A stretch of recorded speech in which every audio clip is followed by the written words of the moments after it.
Their main core is exposed! Strike now! This is our only chance.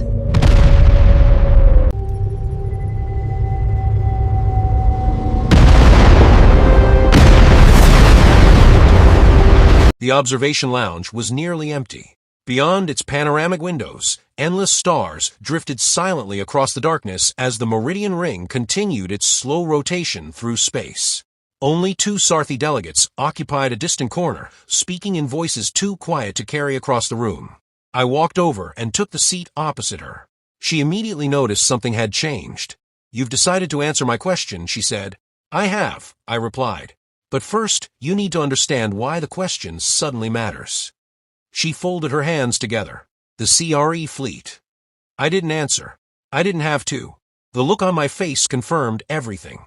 "They're heading toward human territory, aren't they?" "Yes." She remained silent for several seconds. "If this turns into a military incident, the Valoran Republic will be affected as well.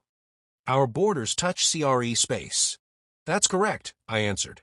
"And that's exactly why I'm going to tell you something almost no one outside humanity knows." She leaned forward slightly. "I'm listening." I looked through the observation window before beginning.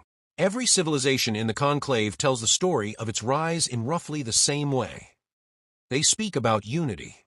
They describe the moment when their people finally stopped fighting among themselves. They tell stories about cooperation replacing conflict. I smiled faintly. Humanity doesn't have a story like that. We never reached permanent unity. We fought. We rebuilt. We fought again. Empires rose. Empires collapsed. Treaties were signed. Treaties were broken. We invented terrible weapons. And sometimes, we used them. Thessaly listened without interrupting. Most species see that history and conclude humanity was unstable. They think we survived by luck. They're mistaken. She looked at me carefully. "Then what should we conclude?" I answered without hesitation.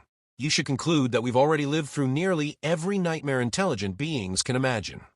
Our ancestors experienced famine, plague, global wars, economic collapse, civil unrest, terrorism, environmental disasters, political revolutions, and somehow, we always rebuilt." I paused before continuing. "Eventually you stop fearing disaster. Not because disaster disappears, but because you've survived it often enough to understand that survival is possible." She lowered her eyes for a moment. "So humanity isn't fearless." "No, we simply don't panic." Outside the window, a maintenance shuttle drifted silently across the stars. Its navigation lights flashed rhythmically against the darkness. After several moments, Thessaly spoke again. "You said there are things about humanity that aren't in any official files." "There are." 40 years after first contact, Earth's governments reached an agreement. She looked surprised. "A military alliance." I slowly shook my head. "No, it wasn't about building larger fleets. It wasn't about developing stronger weapons. It was much simpler. We agreed never to advertise everything we were capable of." She frowned. "Why?" "Because history taught us something. When civilizations display all of their strength, their enemies immediately begin calculating ways to overcome it. But uncertainty—" I met her eyes. "Uncertainty cannot be measured. It cannot be planned against. And that's a far stronger deterrent than any fleet." For the first time since our conversation began, Thessaly looked genuinely unsettled. "So everyone has underestimated humanity. They've underestimated themselves. They assumed they understood us. They stopped asking questions." She whispered quietly. "And now the CRE fleet is about to discover what was never included in the reports." I gave a slow nod. "They're about to discover why nobody has ever seriously invaded human space." At that exact moment my communicator vibrated softly. An encrypted message. I glanced at the display. The CRE squadron had crossed the outer boundary of the Kepler-22 approach corridor. The situation had officially begun. I stood. "I'm sorry. I need to make a call." Thessaly remained seated, staring through the observation window. She no longer looked curious. She looked thoughtful, as though everything she believed about humanity had suddenly become uncertain. The encrypted conversation lasted less than half a minute. Only 3 words were spoken. No explanations. No speeches. No dramatic orders. When the transmission ended, I returned to my quarters. For the first time in many years, I slept peacefully, because I already knew something the rest of the conclave did not. By morning, everything would be different. The next morning, news spread across the Meridian Ring before most delegates had even finished breakfast. I was standing in the kitchenette of my quarters, preparing my usual cup of coffee, when Owen knocked once before entering. The expression on his face immediately caught my attention. He looked confused. Not frightened. Confused. "They stopped," he said. I calmly poured the coffee into my mug. "The CRE fleet." "Yes, sir." All 7 vessels crossed into the Kepler 22 approach corridor. And then they simply halted. I took a slow sip. No engine failure. No combat damage. No distress signal. They're operational. But they're refusing to move. He hesitated before continuing. "There's something else. Every sensor platform in the system is reporting targeting locks." I looked up. Targeting locks. From what? Owen swallowed. "Everything. The weather satellites. The agricultural monitoring network. The orbital research arrays. Even the university observatory. They're all producing weapons-grade targeting signatures." His voice grew quieter. "Sir, those systems aren't supposed to be capable of doing that." I set my coffee on the table. "No, they're not supposed to." Within minutes, I arrived at the Conclave Observation Suite. The normally quiet chamber was crowded with representatives from nearly every major civilization. Everyone stared at the enormous tactical display suspended in the center of the room. 7 CRE warships floated motionless inside the Kepler 22 corridor. No movement, no transmissions, no weapons fire, just silence. Across the room stood Vorith. The confident military observer I'd watched for days now carried himself differently. His shoulders were tense. His posture was rigid. For the first time, he looked uncertain. Thessaly walked over the moment she noticed me. "The CRE fleet attempted emergency jump procedures 40 minutes ago. They failed.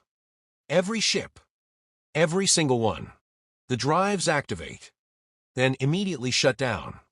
She lowered her voice. "Our scientists believe some kind of suppression field surrounds the colony." I continued watching the display. The Ulari spent decades trying to invent technology like that. They never succeeded. She turned toward me. "Did humanity?" Instead of answering directly, I asked a different question. "How many people live on Kepler 22? She blinked. "You already know." "I do. But answer anyway." She glanced toward the data screen. "Approximately 340,000. Mostly civilians." I nodded. "Farmers. Teachers. Doctors. Engineers. A university. 3 hospitals." She frowned. "You're avoiding the question." "I'm giving you the answer." She looked even more confused. I continued quietly. "Every structure built on Kepler 22 was designed with one additional purpose." She stared at me. "What purpose?" "In case." She waited for more. I didn't elaborate. Sometimes, one word carries more weight than an entire speech. Suddenly, the tactical display changed. One of the CRE ships attempted to reposition itself. Instantly, hundreds of targeting indicators appeared around it. Every satellite, every communications relay, every weather station, every orbital platform, every civilian installation, locked simultaneously. The CRE vessel immediately stopped moving. Nobody in the observation suite spoke. Vorith slowly uncrossed his arms, then crossed them again. It was a tiny movement, but it revealed everything. For the first time, the strongest military power in known space had realized it was no longer controlling the situation. Thessaly finally broke the silence. "Are you telling me that every human-built object in that colony is armed?" I considered the question. "That's an oversimplification." She waited. "But it's not entirely inaccurate." Her eyes widened. Around us, technical specialists continued examining the incoming scans from Kepler 22. One by one, more details appeared. Population status: normal. Agricultural activity: normal. Schools: open. Hospitals: operating normally. Markets: busy. Children walking to class. Farmers tending fields. Bakers preparing the morning's bread. Life continued exactly as it had the day before, except, hidden beneath those ordinary routines, the colony revealed something unexpected. 34% of the adult population carried personal weapons capable of penetrating military armor. Another 22% possessed certifications translated by the Conclave database as Advanced Threat Neutralization. The translation wasn't perfect. Human terminology rarely translated perfectly, but it was close enough. Thessaly slowly lowered the report. These are civilians. They are. A third of them are carrying anti-armor weapons. Standard equipment. 22% have combat certifications. Correct. She looked completely bewildered. Why? I answered as though discussing the weather. Because that's how colony worlds operate. It's a long distance between settlements. She frowned. No, I mean, why train ordinary people? I looked toward the silent fleet suspended on the display. Because history taught us something. When help is far away, you become your own first responder. You become your own defense. You become your own rescue. She remained speechless. Finally, she asked quietly, on Earth, are there places where every household keeps weapons? Yes. Is it required by your government? No. Then why? I looked out across the tactical display. In case. That single answer seemed to explain more than anything else I had said all morning. Because for humanity, preparation had never been about expecting war. It had always been about refusing to be surprised by I. A sudden alert echoed through the observation suite. Every conversation stopped instantly. A new object had appeared on the tactical display. It hadn't entered the system through a jump gate. No warning had been detected. No energy surge had been recorded. One moment, empty space surrounded the CRE flagship. The next, a massive human vessel stood only a few hundred meters away. Silence filled the room. Even the Conclave's most advanced sensors struggled to explain what they were seeing. The ship dwarfed every vessel in the CRE task force. Its hull carried no intimidating markings, no oversized weapon batteries, no dramatic displays of military power.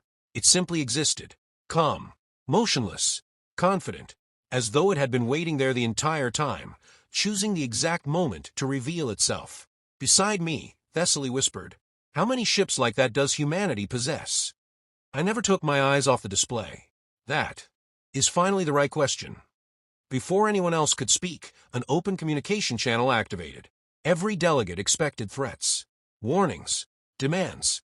Instead, they heard the calm voice of an ordinary human officer. Judging by his relaxed tone, he sounded more like someone working a routine morning shift than a man staring down an enemy fleet. You've entered the wrong corridor, he said politely. If you're lost, we'd be happy to provide navigation assistance. The room remained perfectly silent. The CRE commander offered no reply. 47 long seconds passed. Then, the lead vessel slowly rotated. One by one, the remaining 6 ships followed. No weapons were fired. No explosions erupted. No battle took place.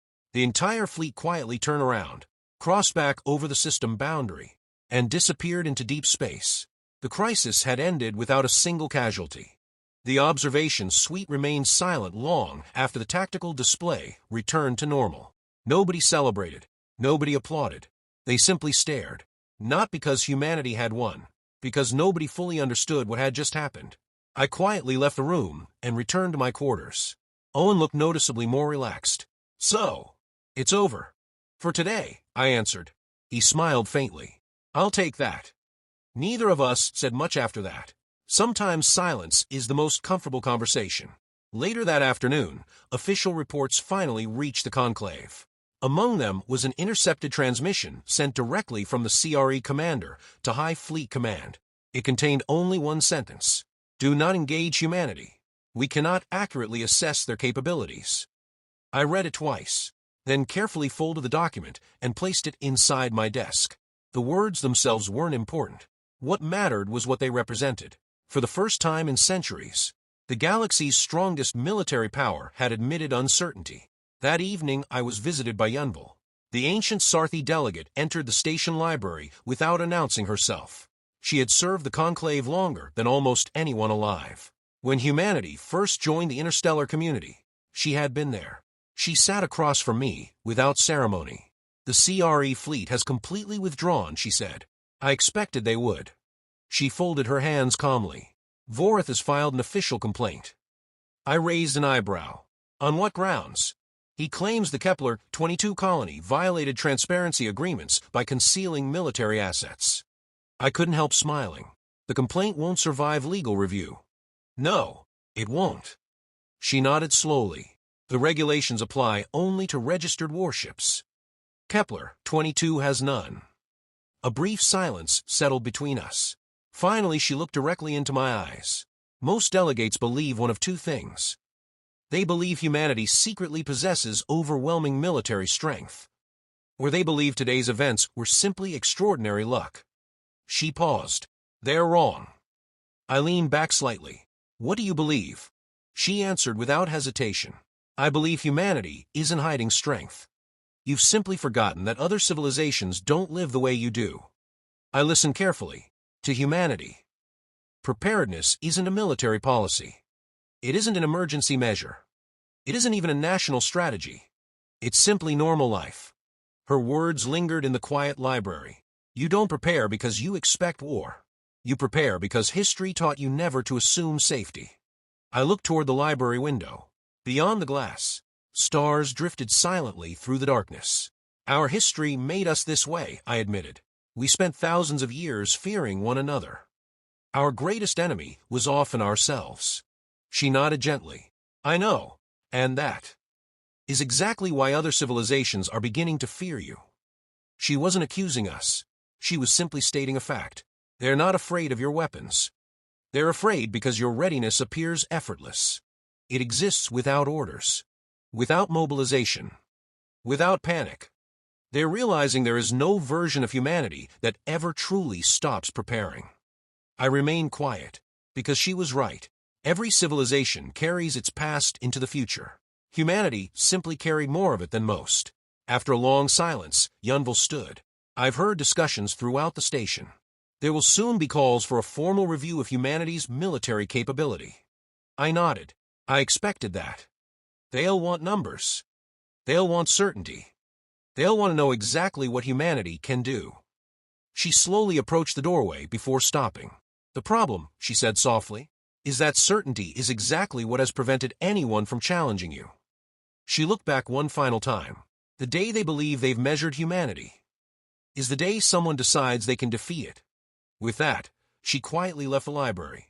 I remained seated long after she was gone. For the first time since arriving at the Meridian Ring, I wasn't thinking about the CRA.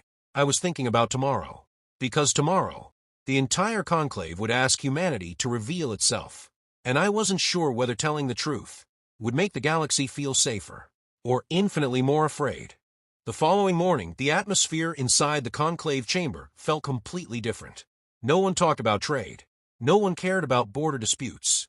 Every delegate had come for one reason: humanity. The coalition resolution had officially been placed on the day's agenda. Its stated purpose sounded harmless enough: a comprehensive review of every member civilization's military capabilities in the interest of transparency and collective security. No species was mentioned by name. None needed to be. Everyone in the chamber knew exactly who the proposal targeted. I arrived early and quietly took my assigned seat. Across the room, Vorith sat motionless.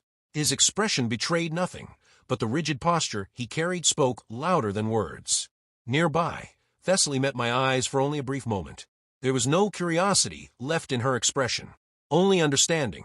Near the center of the chamber sat Yunvil, ancient, patient, watching history unfold once again. Routine business concluded quickly. The moderator finally announced the coalition resolution. An uneasy silence settled across the chamber. The lead sponsor rose and formally presented the proposal. The speech was respectful, carefully written. It argued that recent events had revealed uncertainties regarding member state capabilities and recommended a complete strategic review to preserve balance throughout the conclave. When the presentation ended, the moderator opened the floor. I stood for what felt like several seconds. No one moved. Hundreds of eyes followed me. I had prepared notes the night before. I never used them. Some truths lose their meaning when they're read from paper. Instead, I spoke plainly. 3 days ago, during a diplomatic reception, Ambassador Thessaly asked me a simple question. I looked toward her. She asked why no civilization has ever seriously attempted to conquer humanity. I promised I would answer. I believe today is the right day. The chamber remained perfectly still. I continued. The answer is not that humanity possesses some hidden superweapon. Is not because we secretly command an unstoppable fleet. Is not because we engineered a perfect military strategy. I paused. The truth is both simpler and far more complicated. Every civilization represented here eventually reached an age of stability. A time when survival became predictable. A time when preparing for catastrophe slowly became unnecessary. I slowly looked around the chamber. Humanity never experienced that luxury. Our greatest wars weren't fought against strangers. They were fought against ourselves. Our greatest disasters often came from our own decisions. For thousands of years, we learned one lesson over and over again. Tomorrow may become difficult without warning, so we prepared. And eventually, preparation stopped being something we did. It became part of who we are. I could see delegates exchanging uneasy glances. Some had begun understanding long before I finished speaking. Others still searched for hidden meaning. There wasn't any. The truth rarely requires decoration. I continued. The capability many of you wish to measure doesn't exist inside one fleet. It doesn't exist inside one government. It doesn't even exist inside one military. It exists inside ordinary human beings. Farmers, teachers, doctors, engineers, parents, students. They all carry the same inheritance. The belief that peace survives only when someone remains ready to defend it. I allowed those words to settle over the chamber. Kepler 22 wasn't extraordinary. It simply represented humanity exactly as it has always existed. Finally, I turned toward Vorith. The most dangerous thing about humanity isn't any particular weapon. It isn't a warship. It isn't advanced technology. It's the fact that we never completely stopped preparing. History never allowed us to. And because of that, there is no switch anyone can turn off. Silence. Complete silence. I spoke once more. The coalition resolution seeks certainty. But certainty creates numbers. Numbers create calculations. And calculations encourage aggression. For more than 2 centuries, the uncertainty surrounding humanity has preserved peace. I ask this chamber one simple question. Why replace uncertainty with temptation? I slowly returned to my seat. No applause followed. No immediate debate. Only silence. Long, thoughtful, uneasy silence. Eventually discussion resumed. Hours later, the vote was held. The resolution failed. Only 7 votes separated success from defeat. It was closer than I had hoped, but close was enough. The mystery remained. As delegates slowly left the chamber, Vorith walked past me. He never stopped. He never looked directly at me. But for the briefest moment, he slowed his pace. Among diplomats, that was acknowledgement. Among soldiers, it was respect. Outside the chamber, Thessaly waited. She smiled faintly. I've spent 3 days thinking about everything you've told me. So have I. She looked toward the observation windows. I finally realized I asked the wrong question. I waited. I asked why no one attacks humanity. She looked back at me. But that's not the important question. The important question is, what happens to humanity after it wins? For several seconds, I had no answer, because it was the most honest question anyone had asked. Finally, I replied quietly, we think about that every day. She smiled. I'm glad. So am I. We stood together, watching the stars. After a while, she spoke again. If something unknown ever arrives from beyond explored space, something that threatens every civilization, I hope humanity is standing beside us. I looked toward the endless darkness beyond the station, then back at her. That is exactly where we'll be. As she returned toward the Valoran delegation, I continued alone toward the observation ring. Outside the enormous windows, the stars remained unchanged. Somewhere beyond them, the CRE fleet was already heading home. Back on Kepler 22, farmers were harvesting crops. Teachers were finishing lessons. Children were returning home. The bakery on the town square had probably sold out long before noon. Most of them would never know how close danger had come, and that was exactly how humanity preferred it. Preparedness wasn't meant to interrupt ordinary life. It existed quietly beneath it, always waiting, never demanding attention, ready only if the day ever required it. I rested one hand against the observation glass. For a moment, I thought about everything humanity had carried into the stars. Our victories, our failures, our fears, our resilience. History had shaped us into something difficult to explain, not because we were stronger than everyone else, but because we had spent thousands of years learning how to endure. That endurance had become our greatest defense. Moments later, Owen approached. "The afternoon session is about to begin, sir." I smiled. "Then let's get back to work." Together we walked away from the window. Behind us, the stars continued shining in silent witness.